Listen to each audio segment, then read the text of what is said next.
주님. 우리 교회 밴드에다가 제가 올려놓은 것인데 열심히 읽는 분도 계시지만 안 읽어보시는 분도 계실 것 같아서 제가 이 시간에 읽어드립니다. 왜 이런 것을 여러분에게 어떻게 보면 말씀과 상관없는 이런 것들을 강단에서 하느냐 하는 생각을 가지실지 모르지만 목적은 그겁니다. 이 사회가 돌아가고 있는 것이 어떻게 돌아가고 있는가, 뿐만 아니라 이 시대의 지도자들, 특별히 교회의 지도자들이 교회를 섬기는 모습도 과연 우리가 전적으로 신뢰할 만큼 성경적인가 라는 문제를 우리가 생각해 볼 때에 우리가 분별하지 아니하면은 안 된다라고 하는 겁니다. 분별하지 아니하면은 사회적으로도 어떤 특정한 사람들에 의해서 미혹되어 끌려가게 될 것이고, 신앙도 분별 없으면은 거짓된 사람들의 그 거짓에 끌려서 우리들이 본인의 의도와는 상관없는 그런 잘못된 믿음의 생활을 할 수 있기 때문에 분별력을 가져야 된다고 하는 것을 여러분에게 어떻게 도전 드리고 싶어서 이런 것을 소개하는 겁니다. 세월호 사건이거든요. 충격. 세민년이 제출한 세월호 특별법의 골자, 정신 나간 세민년. 정말 정부가 이런 역대 어느 참사들과도 균형을 잃고 국민 혈세를 제 돈인 마냥 수많은 무리한 요구를 들어주는 특별법을 제정해서 무한 지원을 한다면 이는 원칙도 없는 막가파 형태가 될 것이다. 뉴스타운에서 지적한 세민년이 제출한 세월호 특별법 내용, 첫 번째, 사망자에 대한 국가 추념일 지정, 국가 추념일 지정. 두 번째, 추모공원 지정. 세 번째, 추모비 건립. 네 번째, 사망자 전원 의사자 처리. 다섯 번째, 공무원 시험 가산점 주기. 여섯 번째, 단원고 피해 학생 전원 대입 특례 전형 수업료 경감. 일곱 번째, 사망자 형제 자매 대입 특례 전형 수업료 경감. 여덟 번째, 유가족을 위한 주기적 정신적 치료 평생 지원. 아홉 번째, 유가족 생활 안정 평생 지원. 열 번째, TV 수신료 감면. 11번째, 수도요금 감면. 12번째, 전기요금 감면. 13번째, 전화요금 등의 공공요금 감면. 14번째, 상속세, 조세 감면. 15번째, 양도세 등 각종 조세 감면 혜택. 16번째, 기타 세월호 피해자에 대한 근로자 치유 휴직. 17번째, 유가족들의 직계 비속에 대한 교육비 지원. 18번째, 형제 자매들에 대한 교육비 지원. 19번째, 아이보기 지원. 20번째, 간병 서비스. 21번째, 화물 등 물적 피해 지원. 22번째, 경제적 어려움을 겪고 있는 피해자 금융거래 관련 협조 요청 등. 이건 국민 세금으로 도대체 뭘 하자는 이야기이며, 삼풍 백화점 참사 유족들, 시랜드 참사 유족들, 대구 지하철 참사 유족들과 형평을 완전히 잃은 소름 돋는 법안이다. 아니, 여행 가다가 죽은 사람한테 왜 이렇게 해줘야 되는 거예요? 그들이 죽은 것은 안타까운 얘기지만은, 아니, 그들이 의사자가 될 이유, 그 근거가 뭐가 있냐는 거예요. 이걸 요구하는 사람들도 문제고, 그걸 들어준다는 정치계들도 문제예요. 자, 쓰레기들아 물러가라예요. 들어보세요. 세월호 유족들이라고 불리우는 쓰레기들에게 고한다. 어떤 분이 이거 올린 거예요.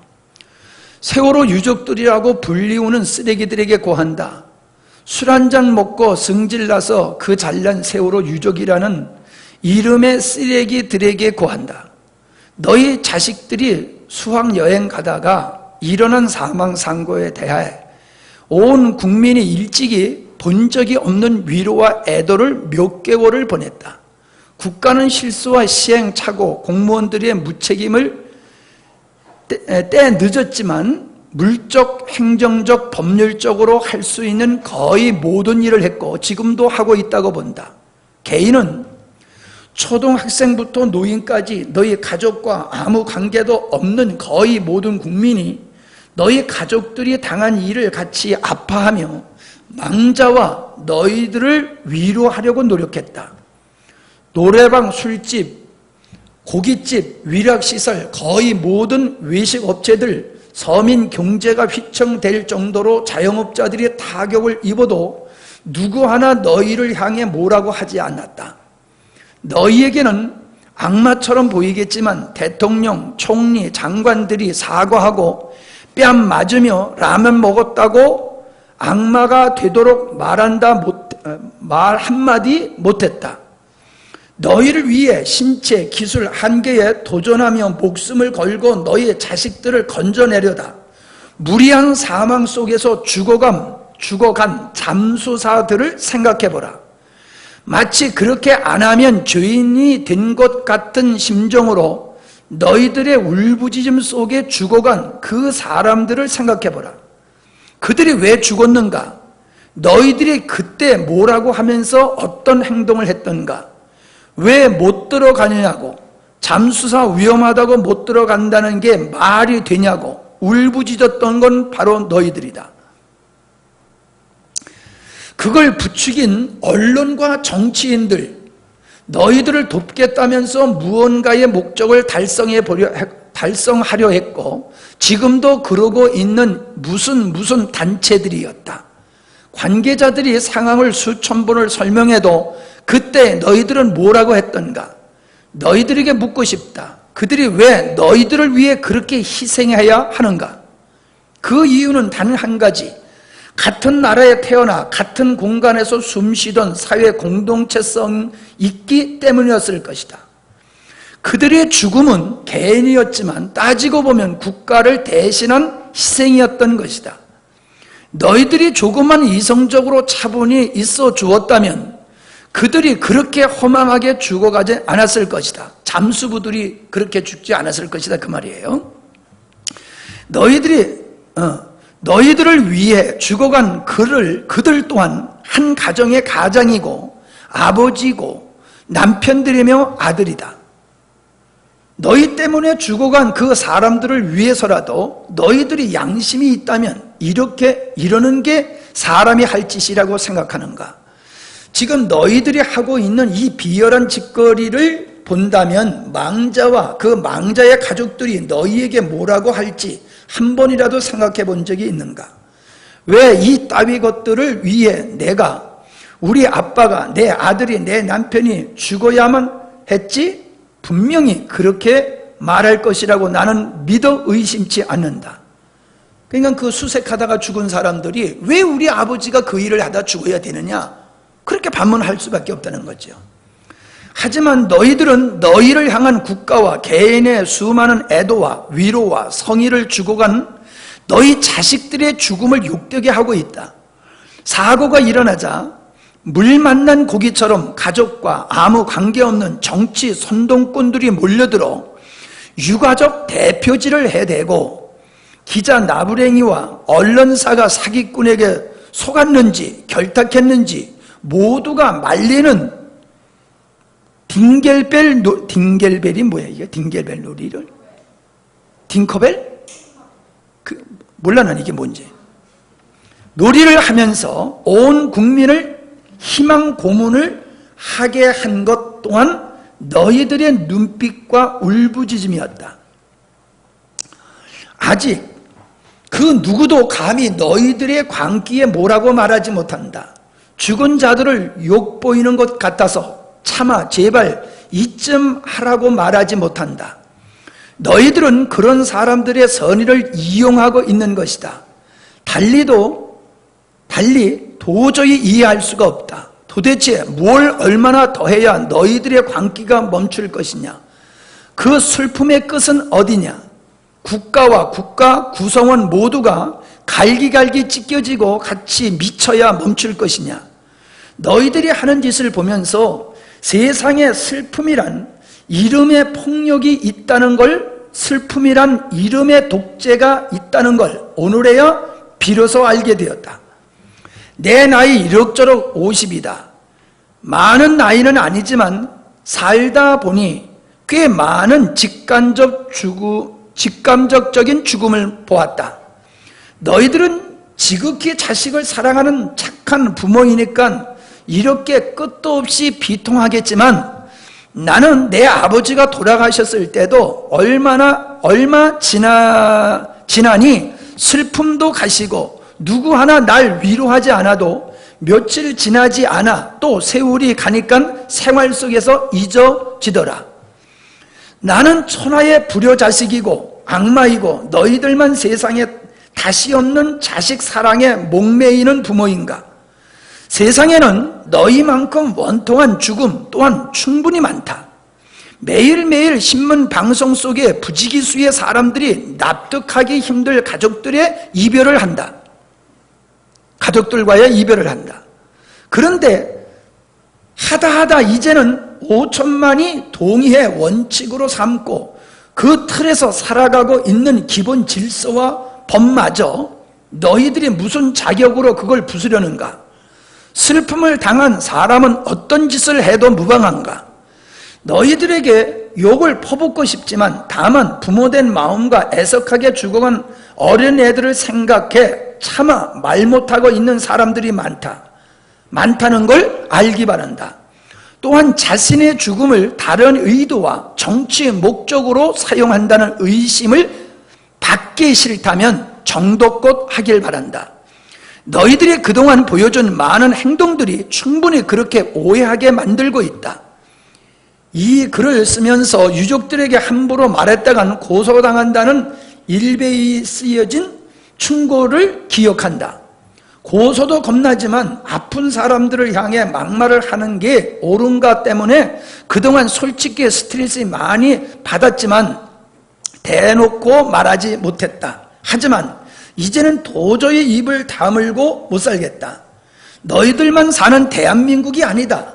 슬픈 사람도 살고 기쁜 사람도 살아야 하는, 아버지가 죽어도 먹고 살기 위해 3일 만에 일터로 돌아가야 하는 대부분의 사람들이 모두가 같이 살아가는 나라다. 슬픔을 강요하지 말라. 나는 충분히 슬퍼했다. 내 지금 언사가 너희들의 법에 저촉된다면 고소해라. 피하지 않겠다.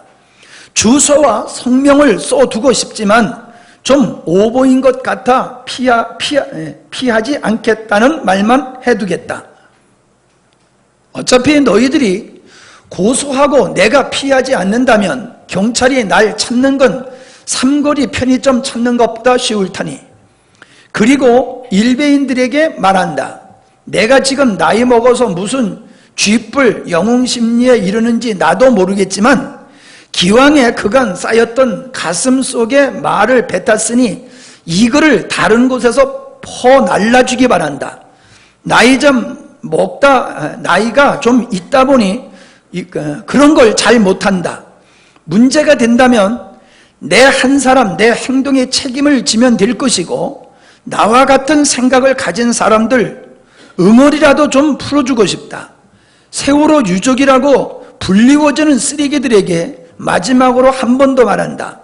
더 이상 슬픔을 강요해 다른 사람들의 안온한 일상과 국가를 난도질하려 하지 말라.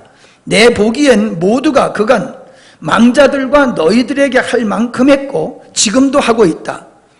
그래도 억울하다면 이렇게밖에 너희에게 못해주는 나라에 태어난 너희 스스로를 원망하라. 다음 생에는 너희들이 어떤 짓을 해도 무방한 나라에서 태어나길 바란다. 도대체 어떤 나라에서 그게 가능한지 알고 싶다. 이 어떤 분이 쓴 글이에요. 자, 또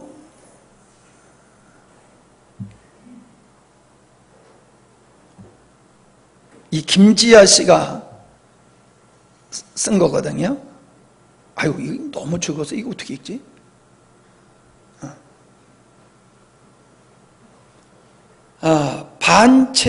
반체제 문인들 가운데 대표적인 인물로 본인은 영일 지아라는 필명이다. 이분이 원주중학교 또 중동고등학교를 거쳐서 1966년 서울대학교 미학과를 졸업한 이 김지아 씨, 유명한 사람이에요. 대한민국의 장래가 걱정된다. 세월호 피해자. 도대체 왜 특별히 하늘같이 비싼 사람들일까? 아무리 생각해봐도 개인 목적의 여행을 가다가 사고를 당한 사람들이다. 그 이상도 이하도 아니다. 이들은 누가 희생시켰는가? 세월호 선주와 사고가 나도록 원인을 제공한 제한된 수의 공직자들이다. 대통령도 정부도 이들에게 안전사고를 교사한 바 없다.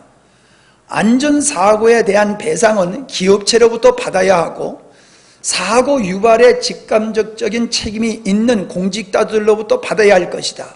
그런데 어째서 국민 모두가 물어줘야 하는가?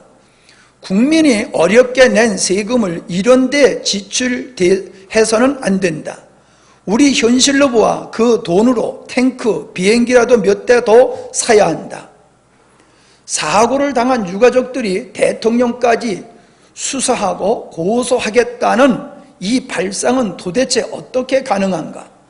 다른 안전사고 희생자는 껌값이고 세월호 안전사고 희생자는 다이아몬드 값, 안전사고에 대한 추념일을 지정하고 추모공원과 기념비를 건립하는 역사도 이번이 처음이다. 사망자 전원을 의사자로 예우한다는 것은 온 세계 역사에 그 유례가 없는 일로 노벨 평화상이라도 받아야 할 가공할 인도주의에 해당할 것이다. 도대체 이들이 국가를 위해 전쟁터에 나가 싸우다가 희생되었는가? 의사상자. 현재 국가유공자가 받는 연금액의 240배까지 받을 수 있는 대우를 한다. 240배. 지금 전쟁터에 가서 죽은 사람들보다 240배를 받는다는 거예요. 시체 장사라는 말이 나올 만도 하다. 이와 유사한 과거 크고 작은 안전사고 때 이런 터무니없는 유족들의 행위는 한 번도 없었다. 국가에 대하여 보상을 바라지도 않았고 그런 비겁하고 거지 근성은 생각지도 않고 넘어갔다.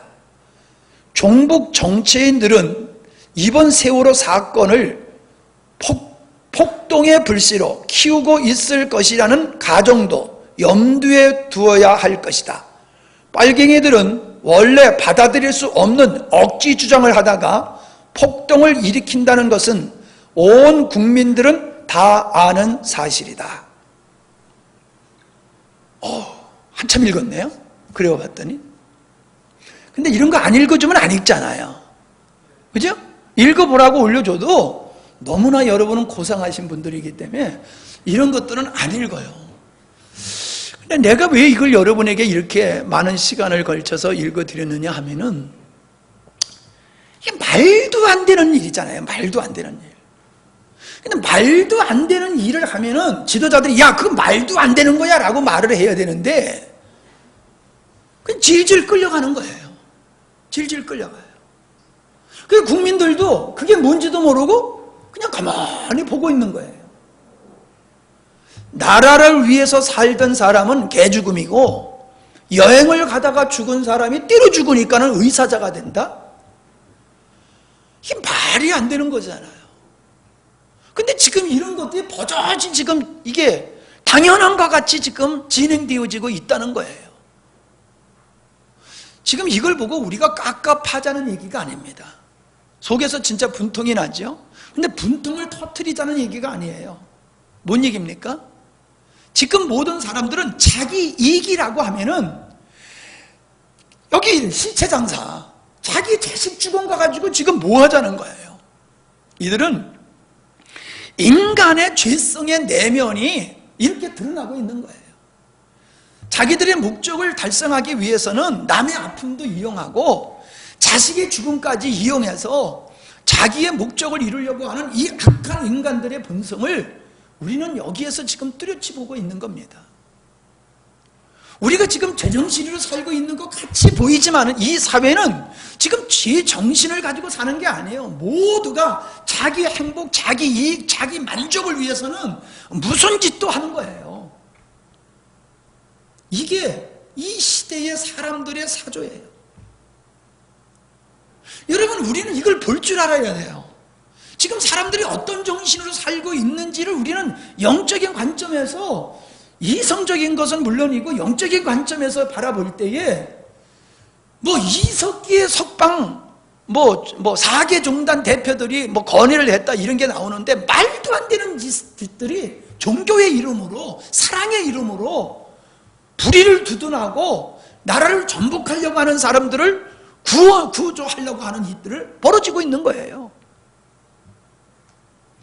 여러분, 지금 우리가 살고 있는 이 시대에 영적 사조라고 하는 것은 지금 말도 못하게 흐려져 있고 사단에 미혹되어 있는 이 시대를 우리가 똑바로 보지 않는다라고 하면은 우리가 지금 바른 믿음의 생활인 줄 알고 살다가 하나님 앞에 섰을 때 난 너 모른다라는 소리 들을 수밖에 없어요. 제가 지난주에 그랬잖아요. 제가 비장함으로 여러분에게 말씀드립니다. 비장한 심정으로. 제가 정말 그래요. 이 시대와 교회들이, 지도자들이 가는 길을 바라보면요, 이게 정말로 너무너무나 안타까워요. 동성애법, 동성애야 저들끼리 하든지 말든지 그건 저들이 알아서 하는 거면 그걸 누가 뭐라고 그래요. 저들도 와서 하는 건데. 근데 이걸 법으로 제정해주고 법으로 그걸 보호해준다는 거예요. 그게 잘못됐다고 얘기하면 그 사람이 죄인이 되는 거예요. 동성애가 잘못된 거야. 그러면 그 사람이 감옥을 가야 되는 거예요.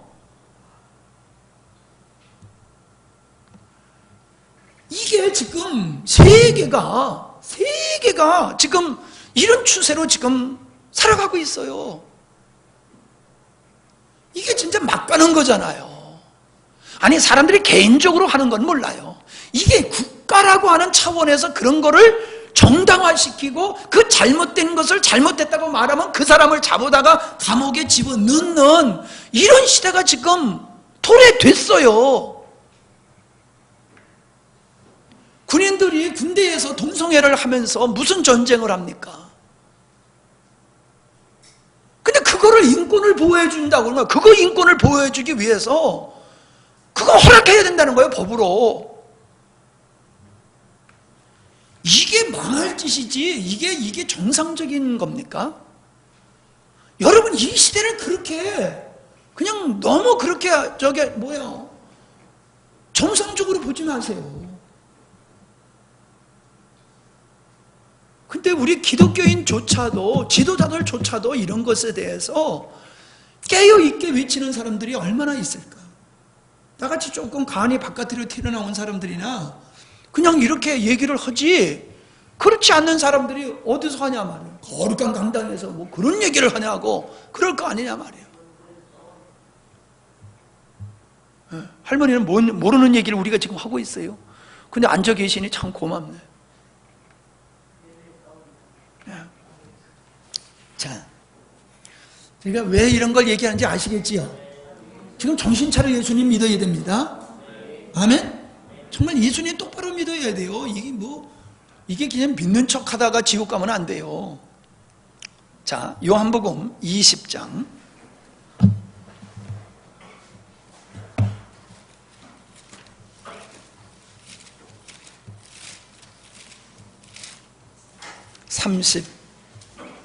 (31절입니다) 30절로 31절.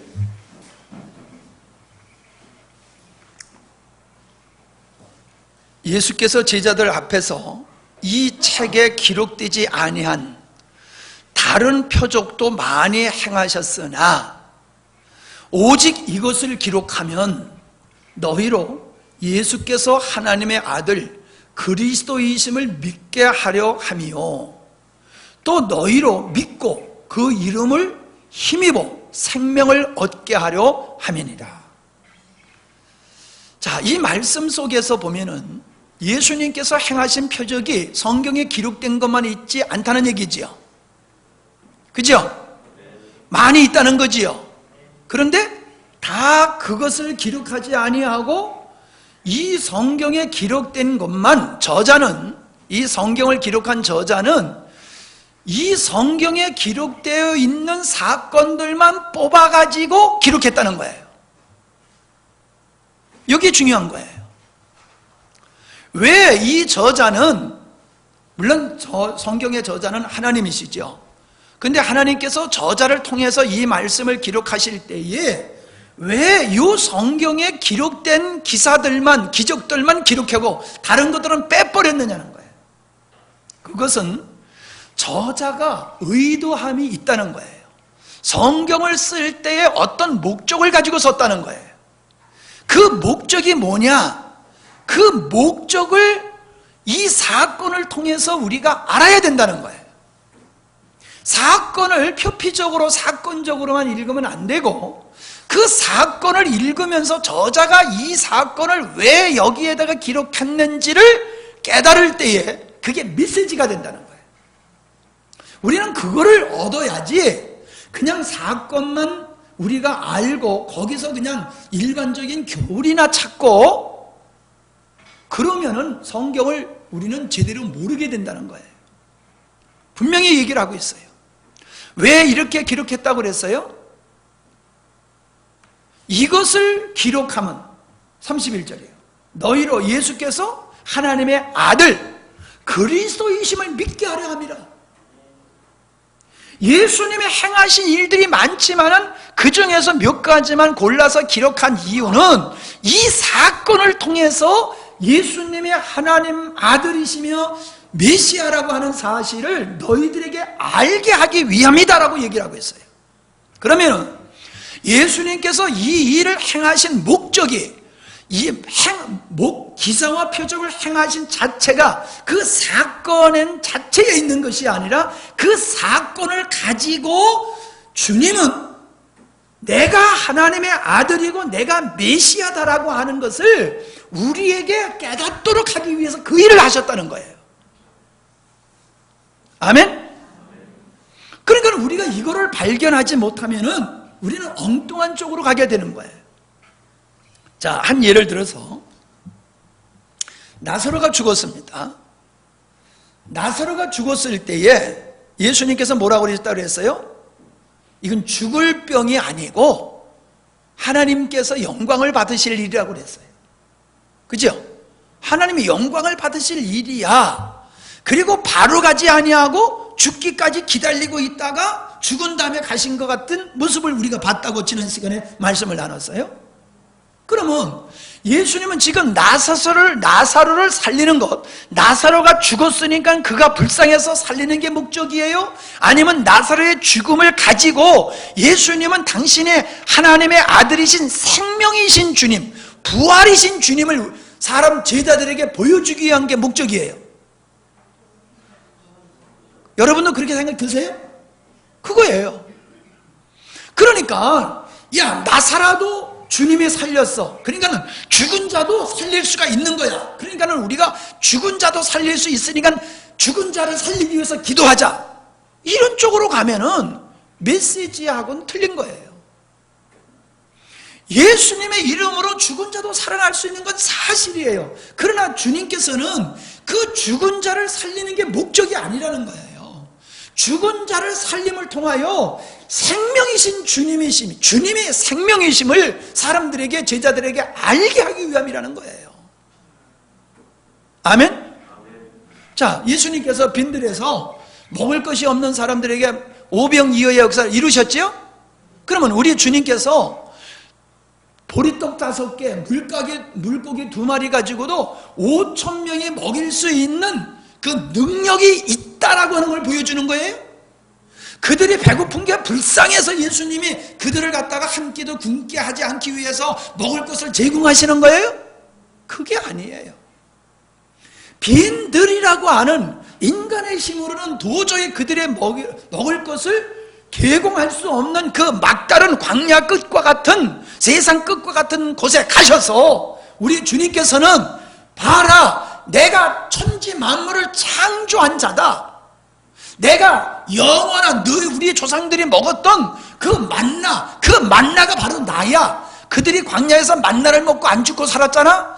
바로 내가 영원한 만나야. 나를 먹어야지 너희들이 살 수 있는 거야. 그 말씀을 지금 오병이어 사건을 통해서 하고 계시는 거란 말이에요. 이야, 우리 주님께서 돌을 가지고 떡덩이를 만드셨어? 그런 식이 돼버리면 안 되는 거예요. 보리떡 5개를 가지고 5,000명을 먹인 거나 돌을 가지고 5,000 먹인 거나 그게 메시지의 중심이 아니라는 거예요.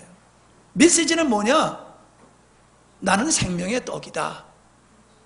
그거 말씀하시는 거예요, 그거. 근데 오늘 우리가 자꾸 오병이어 같은 역사, 주여 적은 것을 드렸사오나 주께서 갑절로 역사하시고 오병이어를 베푸셔서 우리가 드리는 헌금이 10,000원을 드렸지만 100,000원의 효과가 있게 하시고 100,000원의 역사가 있게 해 주시옵소서. 거기다가 오병이어를 들이대면 안 된다는 거예요. 아시겠어요? 자, 예수님이 병든 자를 고치셨으니까 성경에 보면 허다한 각종 병자를 예수님이 고치셨어요.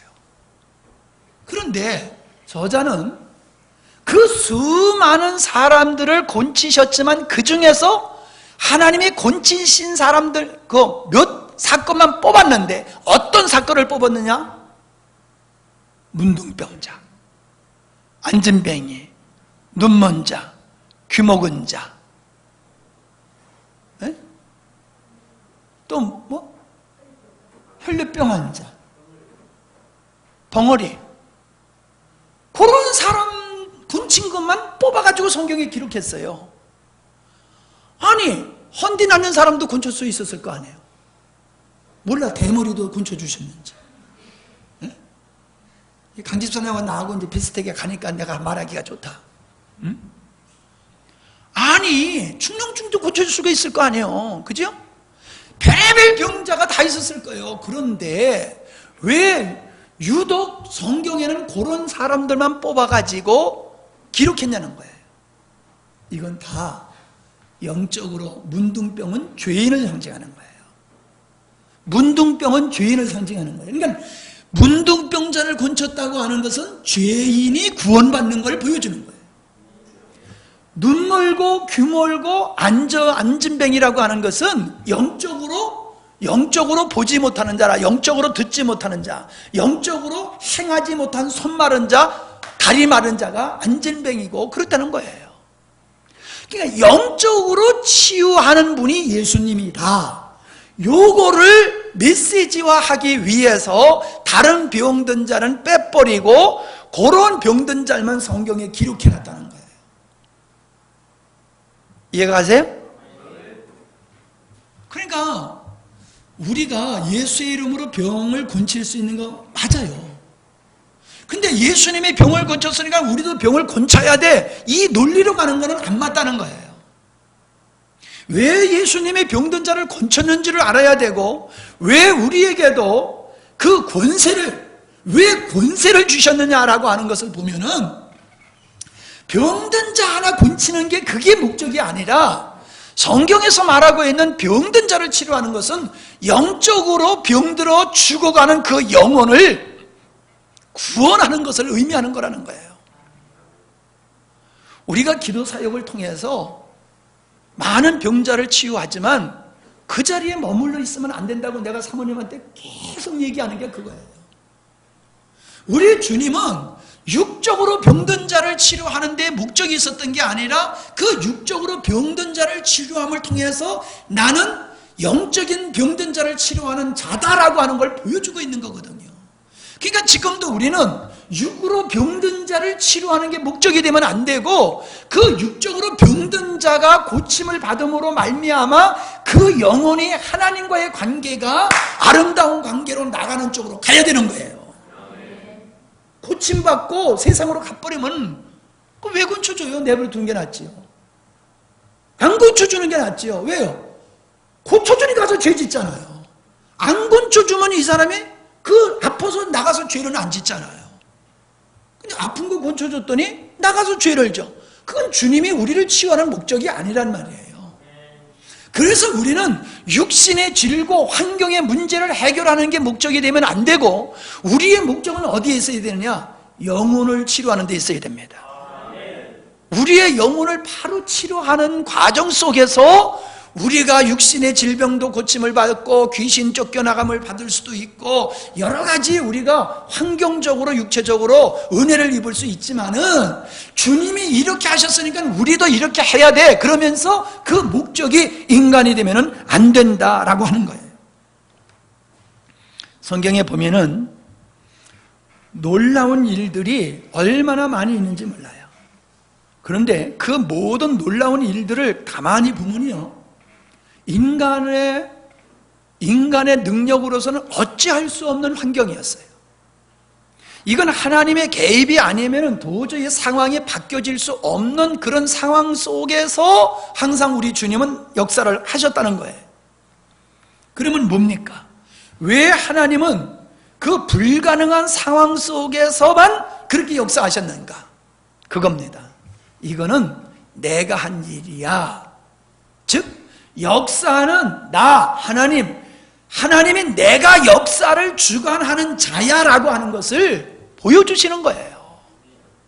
역사의 주관자는 나다. 너네들이 아니다. 그걸 보여주시는 거예요. 두 번째는 인간이란 오직 하나님께 온전히 순종하고 그분을 신뢰하고 순종하는 것만이 인간이 할 수 있는 일이다. 이거를 보여주시는 거예요. 기사와 표적을 통해서, 역사를 통해서. 우리가 문제 해결 받았다고 우리가 만족해서는 안 돼요. 자, 시편을 보겠습니다. 시편 78편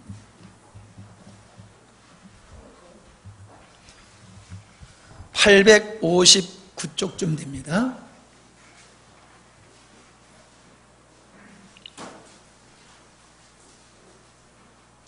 지금 이스라엘 백성들을, 광야에 있었던 이스라엘 백성들을 놓고 하는 얘기입니다.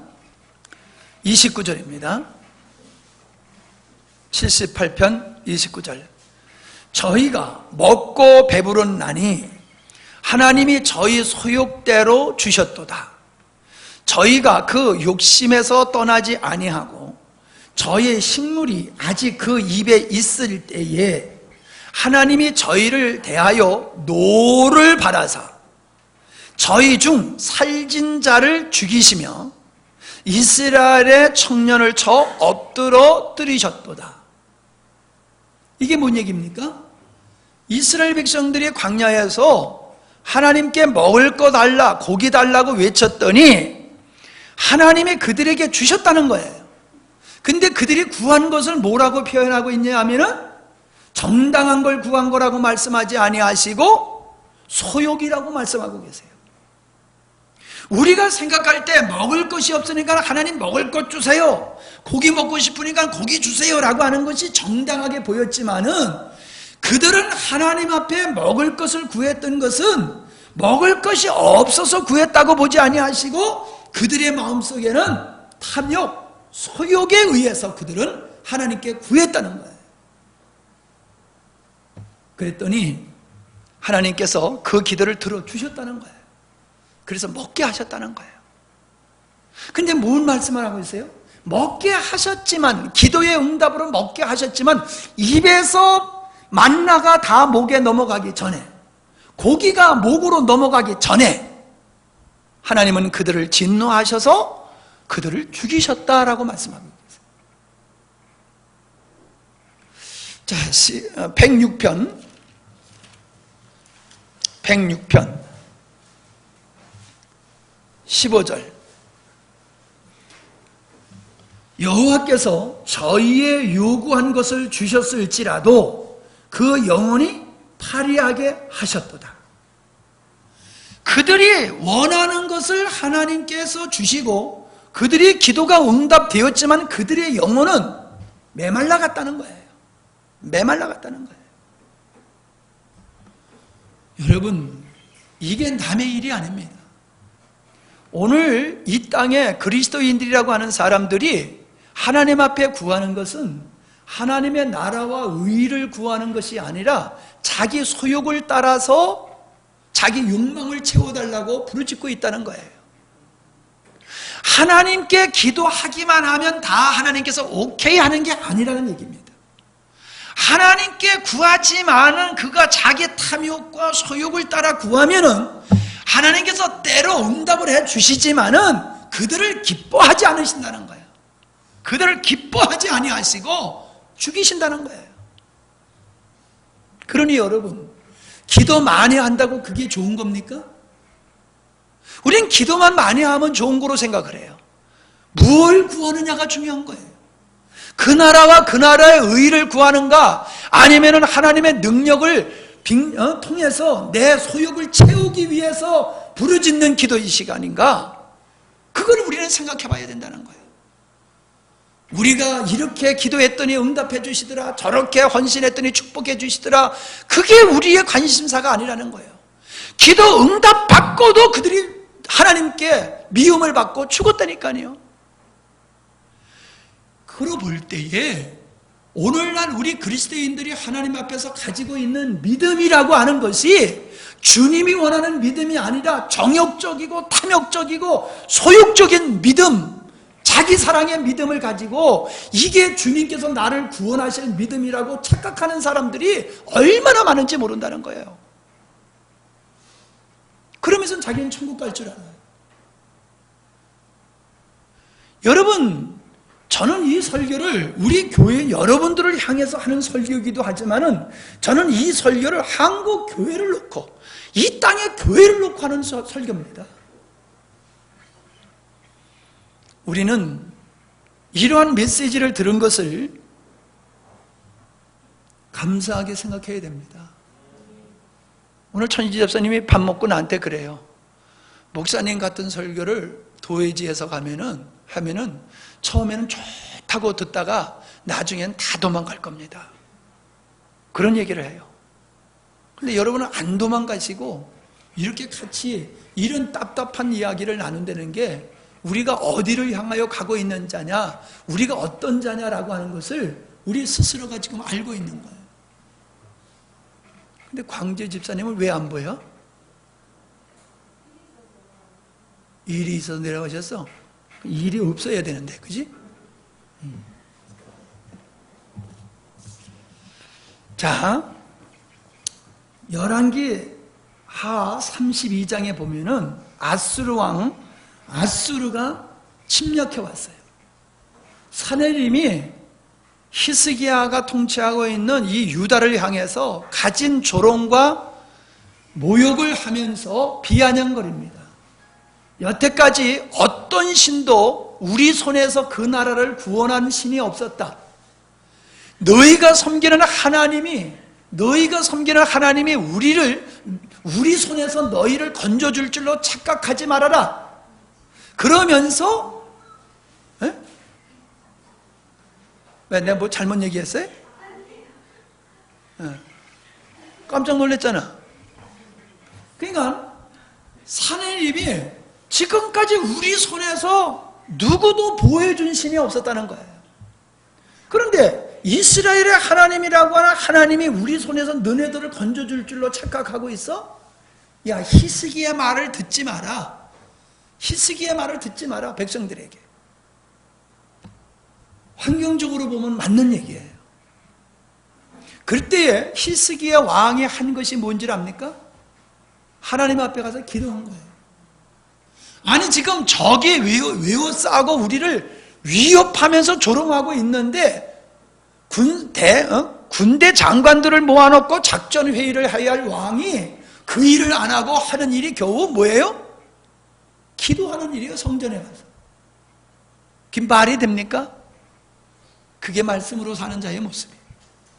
그랬더니 말씀해 보니까는 21절에 보니까는 하나님이 천사를 보내주셔서 밤에 그들을 갖다가 그냥 쳐버리셨어요. 어떻게 치셨는지는 성경에 기록되어 있지 않아요. 치셨다. 그래서 그들이 부끄러운 얼굴로 돌아갔더니 사내림이 그가 낳은 자식이 그를 죽였대요. 여러분, 우리는 이러한 걸 보면서 그냥 동화와 같은 역사책을 읽는 것과 같은 마음으로 읽으면 안 됩니다. 하나님은 어떻게 역사하시는가? 하나님은 누구를 통해 역사하시는가? 어떤 자에게 역사하시는가? 이걸 우리 똑바로 알아야 됩니다. 모래 늪에 빠진 사람은 어떻게 해야 됩니까? 모래 늪에 빠진 사람은 어떻게 해야 돼요? 가만히 있고 살려달라고만 소리 질러요. 자기가 거기서 나오려고 헐구적거리면 더 빨리 들어가죠. 그냥 가만히 있고 들어가도 그냥 살려주세요 소리만 지르고 가만히 있어야 돼요. 나오려고 허우적거리면 더 빨리 들어가는 거예요. 오늘 인간들은 하나님의 도움으로 사는 것을 자존심 상하는 거로 여기고 있어요. 하나님만 의지하는 것은 의지가 약한 자고 광신자의 모습이라고 그렇게 생각하고 있어요. 이성적이고 합리적인 사람은 하나님만 바라는 게 아니라 자기의 노력으로 역사를 해야지 되는 것이지 하나님만 바라보면 안 된다고 생각하면서 하나님의 역사만 가지고 안 되고 그거에 우리의 어떠함이 반드시 있어야 된다라고 하면서 우리가 주체가 되는 거예요. 그래서 우리가 조금 부족하니까 하나님의 도와주시면은 우리가 하나님의 도와주심을 가지고 하나님의 일을 멋지게 해낼 수 있다는 것이 오늘날 사람들의 생각이에요. 아닙니다. 기독교는 그게 아니에요. 내는 무야, 없음이야. 나는 할 수가 없어. 아무것도 할 능력이 나에게 없어. 그렇기 때문에 모래쉬에 빠진 자와 같이 나는 아무것도 할 수가 없어. 내가 할 수 있는 것은 오직 주님께 살려달라고 외치는 것밖에 없어. 주님이 나를 건져주시고 주님이 나를 들어서 역사하셔야지. 내가 할 수 있는 일은 아무것도 없고 내가 무엇을 하려고 노력하면 노력하는 것만큼 더 하나님의 일을 그르치는 것이야. 이걸 깨닫고 그렇게 주님만 바라보는 자, 그런 사람이 영적인 사람이고 그런 사람이 말씀으로 사는 사람이고 그런 사람이 자기를 십자가로 넘긴 사람의 모습입니다. 어리석은 게 아니에요. 오해하지 마세요. 하나님이 역사할 테니까 공부 안 해도 하나님께서 좋은 성적 주시리라고 그건 신앙이 아니에요. 내가 열심히 콩밭 안 매도 콩밭이 깨끗하리라고 생각하면은 그거는 진짜 그거는 광신자예요. 우리는 해야 돼요. 그러나 우리가 하는 것이 하나님의 역사에 조금이라도 보탬이 되려고 한다고 하면은 그 노력은 다 헛된 것이고 주님이 인정하지 않는 것이에요. 다만 그건 우리의 책임이고 우리 몫이니까 그냥 할 뿐이고, 그러나 내가 아무리 해도 하나님의 은혜 주시지 아니하면 이건 다 헛것이다. 그래서 사람의 걸음을 계획할지라도 그 걸음을 이루고 사람이 계획할지라도 그것을 이루시는 분이 하나님이다 라고 하는 걸 믿고 공부를 하고 믿고 일을 하고 믿고 장사를 해야지, 내가 하는 것을 하나님이 복을 주셔서 잘되게 하신다고 생각하는 것은 기독교의 신앙이 아니라는 거예요. 그러므로 우리가 능력이 있고 능력이 없는 것은 별 의미가 없어요. 우리가 능력이 있고 능력이 없으면 사람의 힘으로 살아가는, 논리로 살아가는 사람들에게는 그게 이유가 될 수가 있을지 모르지만은 오직 하나님으로 말미암아 사는 사람들에게는 능력이 있는 자나 없는 자나 그건 상관이 없어요. 왜? 인간은 자기 자신이 하나님 앞에서 죽은 자와 같은 존재이기 때문이라는 거예요. 있는 자도 나는 죽은 자요, 없는 자도 나는 죽은 자요. 하나님이 봤을 때는 죽은 자를 가지고 역사하는 것이지 잘난 사람을 가지고 쓰시고 못난 사람을 안 쓰시는 게 아니란 말이에요. 근데 여러분은 지금 스스로 어떻게 생각하고 계십니까? 누구는 잘났으니까는 저렇게 잘 나가는 거고 나는 못났으니까는 이렇게 헤매고 있다고 생각하고 계시지 않으세요? 예, 그런 면이 있어요. 하나님을 떠나서 사는 사람들은 인간의 잘남 가지고 살아가는 사람은 앞서갈 수 있어요. 그러나 하나님이 보실 때에 그것은 없음이에요. 왜? 인간의 힘으로 아무리 바벨탑을 쌓아놔봤댔자 그거는 무너질 수밖에 없는 거예요. 불타버릴 수밖에 없는 거예요. 하나님 앞에서 인정받는 것은 내가 없음으로 인정하고 오직 주님의 은혜로 살려고 하는 사람, 그 사람의 삶만 하나님이 인정하신다는 거예요. 아멘? 그러니까 능력 있음과 없음이 별별 차이가 없는 거예요. 똑같은 거예요. 중요한 것은 어디서 시작해야 되냐? 나의 죽음이라는 자리에서 시작되어야 되는 거예요. 나의 죽음이라는 자리에서 시작될 때에 우리는 하나님의 영광을 보게 될 줄 믿습니다. 하나님 아버지, 오늘도 세상이 어떻게 돌아가고 있는지를 보면서 우리가 분별 있는 자로서 정신을 차리고 깨어 근신하여 믿음의 생활을 해야 됨을 다시 한번 우리가 깨달아 보았습니다.